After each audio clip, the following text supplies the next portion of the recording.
किसान बिल्कुल विरोध में एवं किसानों के समर्थन में सपा का प्रदर्शन लगातार जारी है। आज बस्ती जिले के शास्त्री चौक पर सपा नेताओं ने धरना प्रदर्शन कर विरोध जताया। सपा जिला अध्यक्ष महेंद्र नाथ यादव के नेतृत्व में पूर्व मंत्री राम प्रसाद चौधरी, पूर्व विधायक राजेंद्र प्रसाद चौधरी, पूर्व विधायक दूधराम, पूर्व विधायक जितेंद्र कुमार चौधरी, पूर्व महिला आयोग की सदस्य सुमन सिंह ने शास्त्री चौक पर धरना दिया।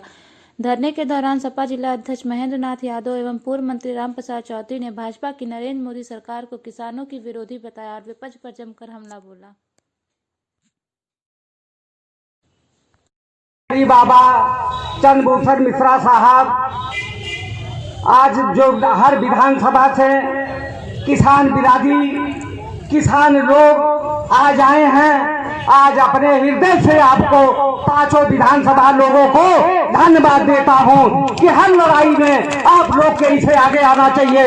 जो तीन बिल मोदी ने दिया है वो जानते हैं, हिटलर शाही भी इनसे बड़ा था, लेकिन हिटलर खत्म हुआ, मोदी को खत्म होने में बहुत देर नहीं लगेगा। आप लोग ऐसे इसी तरह से मनोबल बढ़ाए रहेंगे। किसान सम्मेलन इसी तरह से गांव जगह चक्की चौराहे पर रहेगा, तो इसी तरह से आने वाले दिन में 2022 में आप लोग किसान नौजवानों साथी से कहना चाहता हूँ, आने 2022 में यही सरजू की नदी में भाजपा को दफना देंगे, तब हमारा सम्मान आपका बचेगा। जय भीम, जय समाजवाद, जय किसानवाद।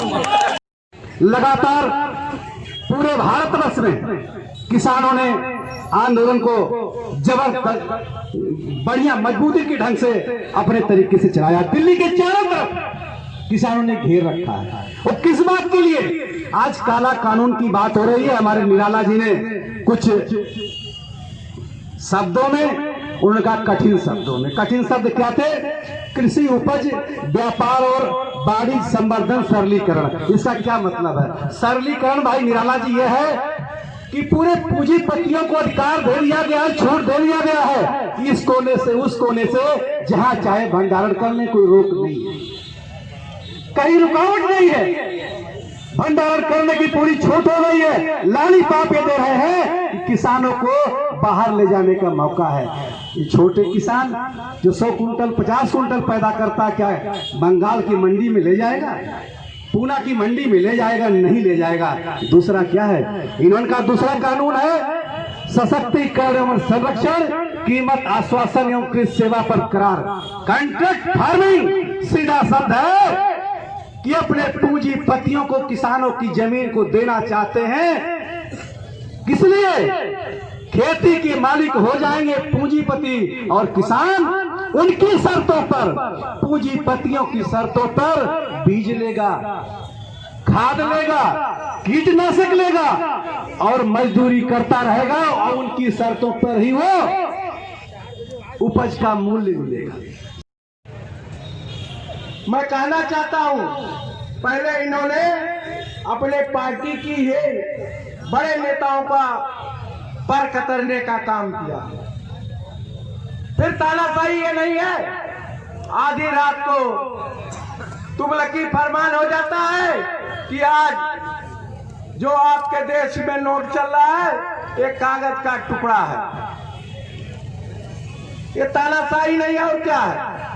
इन्होंने जीएसटी जो केंद्र सरकार में जब पूर्व की सरकार चल रही थी उसका विरोध कर रहे थे, वही जीएसटी इन्होंने लागू करने का काम किया।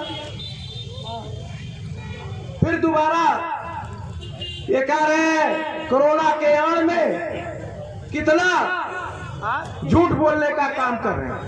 इन्होंने ट्रेन बेचने का काम किया, रेलवे स्टेशन बेचने का काम किया।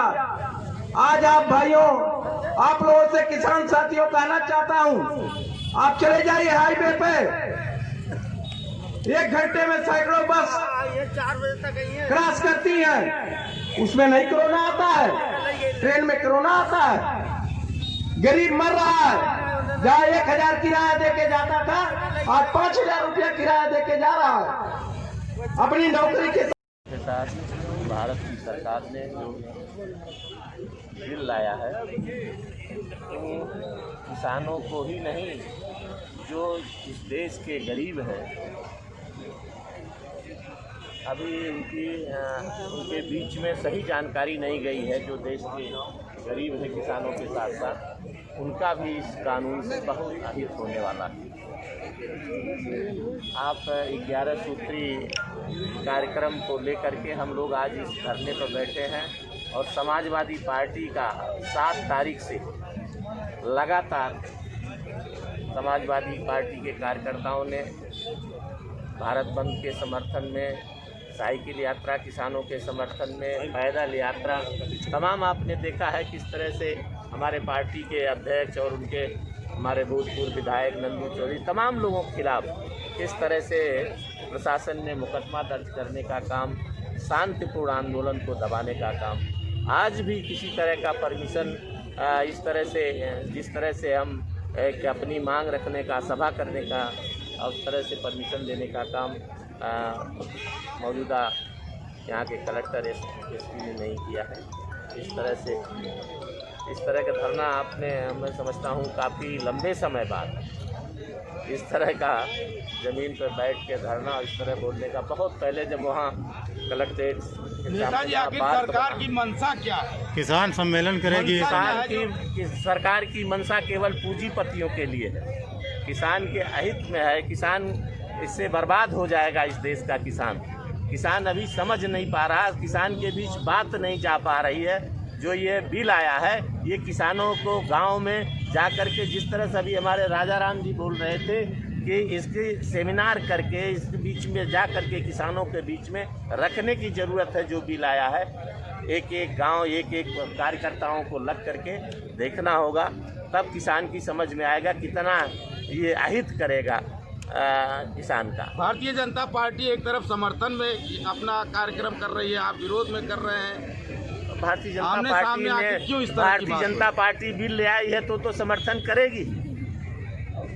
भारतीय जनता पार्टी न करेगी तो और कौन करेगा? आखिर इसके पीछे क्या मंशा आपकी? हमने मंशा आपको बता दी, केवल उद्योगपतियों को बढ़ावा देने के लिए ये बिल आया है।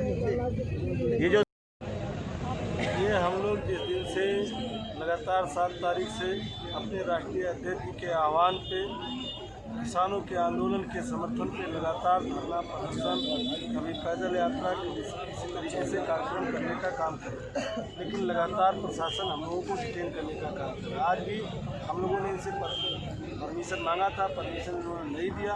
यहीं भाजपा के कृषि मंत्री का बगल में कार्यक्रम हो रहा है, लेकिन हम लोगों को परमिशन नहीं दिए, तो हम लोग दरी बिछा करके ज़मीन पर बैठ करके अपने नेताओं के साथ, अपने कार्यकर्ताओं के साथ, किसानों के साथ धरना देने का काम कर रहे हैं।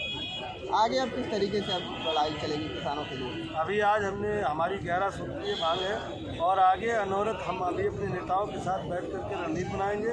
और जब तक ये जो काला कानून है, जो किसान बिल आया है, भारत सरकार जब तक इस किसान बिल को वापस नहीं लेती है, लगातार हम किसानों के समर्थन में आंदोलन हमारा जारी रहेगा।